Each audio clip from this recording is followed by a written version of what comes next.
Hello, once again, it is me. You're gonna have to deal with me. Welcome back to another TGT review. Today we're doing Shaman. I'm just gonna cut to the chase and just say Shaman, in my opinion, won the grand tournament just because of a few cards. And let's just go over we're gonna have to go over all the cards and not just the ones that I think won them the tournament. First, we have Ancestral Knowledge. 2 mana, draw 2 cards, overload 2.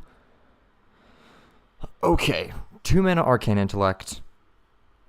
Power creep, but the overload means that this is like a really good late game draw, because in the late game the overload doesn't matter as much. I don't think. I am not a Shaman player. I don't understand Shaman at all, but to my knowledge, Ancestral Knowledge is an okay card. I've seen it run a few times. I've seen it run with a little bit of success. In my opinion, it's not too good, but it doesn't suck. Like, it's still a really reliable card draw. So in my opinion, Ancestral Knowledge, it's good. It's not crazy. Next, we have Totem Golem, 2 mana, 3/4, Totem, Overload 1. Okay, Overload 1 does not mean it costs 1 extra mana. I'm just going to clarify that. This card is insane. This is one of the cards that I thought was the best from the Grand Tournament. If you've seen my video on the Grand Tournament, if you haven't, I'll put a link in the description. But this card, in my opinion, was one of the strongest in the Grand Tournament because 2 mana for a 3/4 is awesome. It's a 2 mana spider tank. It's a overload for me. For each overload, it counts as half a mana, and for 2 overload, it counts as like a 1.5 mana. The first overload counts as half, and each overload after it counts as 1. So Totem Golem essentially 2.5 mana for 3/4. Plus, it's got the totem tag, so Totemic Might.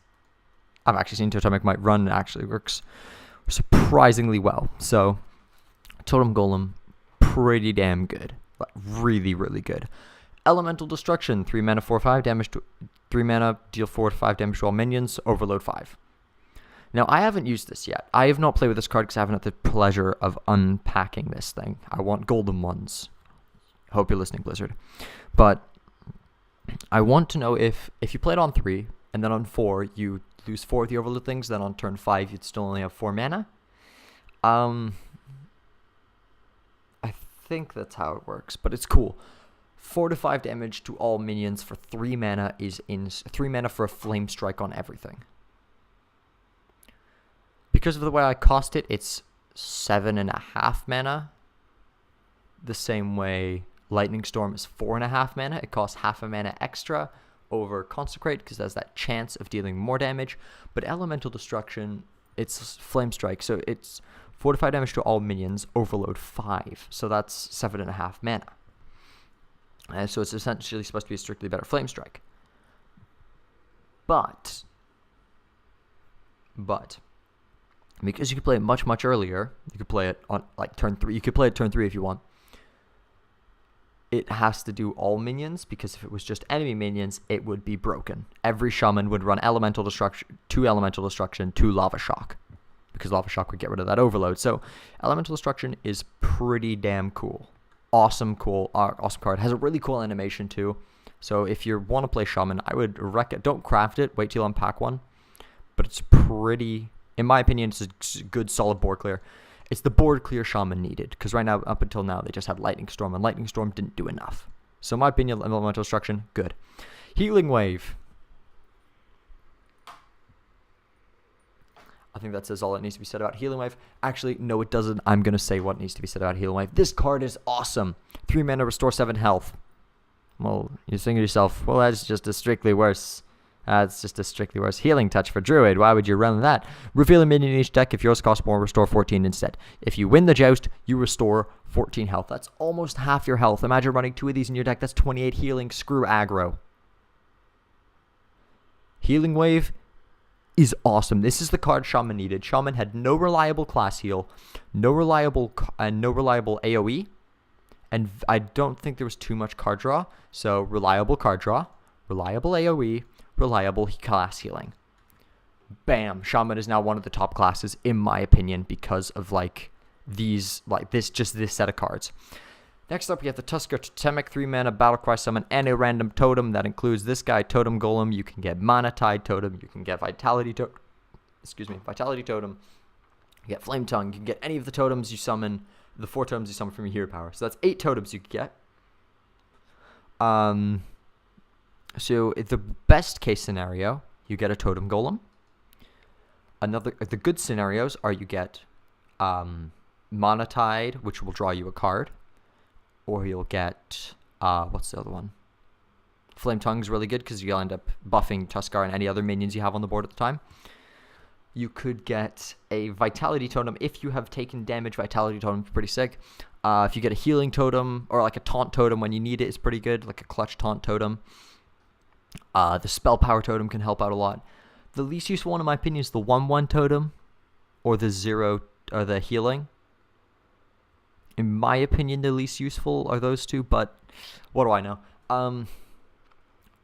The 1/1, because the 1/1 has very little impact on the board. It's literally just like a 3 mana for 3/2 that summons a Silverhand Recruit, but it's a totem. So it's still a Tuskar Totemic.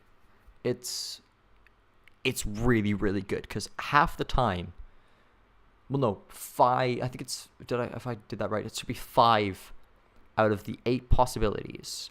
You are getting a good option, in which, if I can actually do math, that's about 30. That's about 75 to 80%.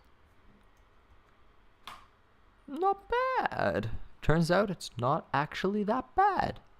So yeah, it's 70%, I think. It's about 70% of the time, or 75% of the time. Tuskar Totemic will bring out something awesome. It will basically win you the game on turn 3. It won't win the game on turn 3, but it will have a huge impact on turn 3. So Tuskar Totemic is awesome. Next we have the Charged Hammer. Death Rattle hero power becomes deal 2 damage. So it gets rid of the whole totem aspect of Shaman, which is what Shaman's been pushed for in this expansion with the aforementioned Totem Golem, Tuskar Totemic, and these two that I'll get to. This gets rid of totems, but it makes you hero power. It gives you hero power. It gives you a permanent Steamweedle Hunter. Permanent. But you can't summon totems anymore. But you can kill minions with 2 damage. So I've only seen Charge Hammer in a couple of games, and it had very minimal impact. Because on turn, you can only get this, you can break it on turn 7 if you just attack with a hammer every turn. And if you play another weapon, let's say you play Charged Hammer on 4, and then on 5 you play like Hero Power, or you could like attack with it maybe, and then play like a Power Mace or a Doom Hammer. If you play Power Mace, you can use your new Hero Power to kill a creature and kill another creature with the Power Mace. Charge Hammer, it's okay. It kind of gets rid of the whole totem aspect of Shaman, which is pretty cool, but mid-range Shaman might like it because you can just like kill creatures really easily with your hero power, but it's really late game, so 2 damage isn't too big of an impact. It can be a huge impact. 1 damage can be the difference between winning the game and losing, so Charged Hammer can give you that little bit of extra damage you might need, but it's not super reliable. Maybe as a one-of, if you want to play Shaman, Charged Hammer maybe as a one-of is, in my opinion, okay. But that's about it for Charged Hammer. Drenny Totem Carver. Battlecry, gain +1/+1 for each friendly totem. I'm sorry if I butchered that first word. Drenny, Draenei. I don't know how to you say that. 4 mana 4/4. It's basically a cheaper Frostwolf Warlord, but it feeds off of totems. So if your opponent leaves your totems on the board, this thing gets crazy. Because you get all your totems, and you get this thing comes out. I mean, you want to play it as like a 6/6. So, or yes, maybe a 7/7 to draw out the BGH for your Dr. Boom later on. But Drenny Totem Carver is, in my opinion, not too good. This thing's not too great.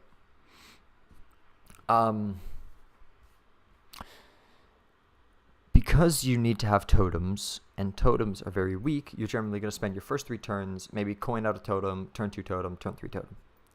But 3 totems that early in the game is pretty weak. Yes, you do get 1 big creature, but having 3 smaller or medium-sized creatures, and then playing like a Pilot Shredder of 4, is that much better than just like 3 totems and a big creature, which would be 7/7 if all 3 of your totems survive. If it's a spell power, chances are your totems will be killed when you play them, because Drenny Totem Carver is a card. There are a lot of cards that feed off of totems. So Drenny Totem Carver, there's a couple of cards that feed off totems, I should say. But Drenny Totem Carver, it's not very good. I thought it would be crazy, but it turns out it's not super crazy. Next, we have Thunder Bluff Valiant. Inspire, give your totems +2 attack. 5 mana, 3/6. Holy crap, this card's cool, because when you use your hero power, the Inspire activates after you use your hero power, so you get the totem gets +2 attack when it comes into play. Awesome. So good.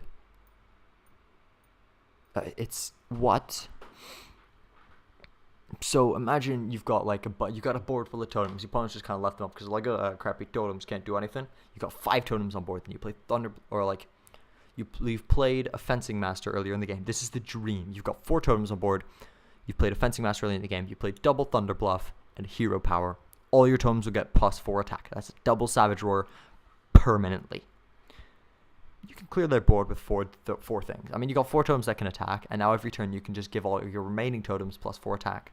Or you could just go face for 16 damage. I mean, that's not bad. Thunderbluff Valiant is pretty dang awesome. Next up, we have the Misscaller, 6 mana, 4/4. Battle Cry, give all minions in your hand a deck +1/+1. It's only a 4/4.